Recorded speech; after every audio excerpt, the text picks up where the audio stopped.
इंसान का सबसे बड़ा शत्रु उसका आलस्य होता है। दोस्तों, आज की ये कहानी आपके आलस्य को दूर करेगी और आपको आत्मनिर्भर बनाएगी।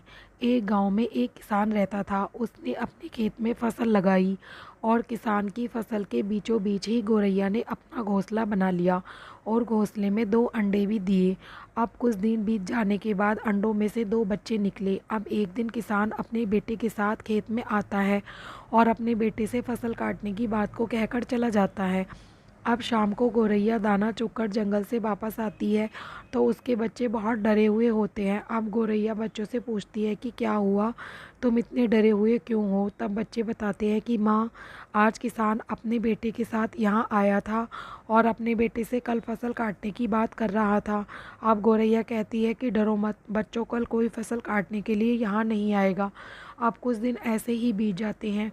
अब कुछ दिनों बाद किसान मजदूरों को लेकर खेत में आता है और फसल काटने की बात को कहता है और चला जाता है। अब गौरैया जब वापस आती है तो बच्चे उसे बताते हैं कि माँ, आज किसान आया था मजदूरों को लेकर और फसल काटने की बात कर रहा था। अब गौरैया कहती है कि तुम डरो मत, कोई फसल काटने के लिए नहीं आएगा। अब कुछ दिन बीत जाते हैं और किसान फिर से खेत में आता है और फसल को देखकर कहने लगता है कि अब मुझे खुद अकेले ही इस फसल को काटना पड़ेगा। अब शाम को जब गौरैया जंगल से दाना लेकर वापस आती है तो बच्चे उसे बताते हैं कि माँ, आज किसान यहाँ आया था और खुद ही फसल काटने की बात कर रहा था। तब गौरैया कहने लगती है कि अब हमें ये जगह खाली करनी होगी और कहीं दूर अपना घर बनाना होगा।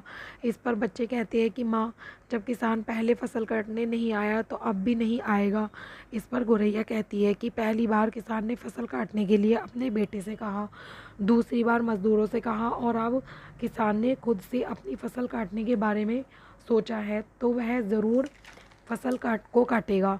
जब व्यक्ति अपने काम को खुद से करने की सोचता है तब वह अपने कार्य को सही समय पर निश्चित ही पूरा कर लेता है।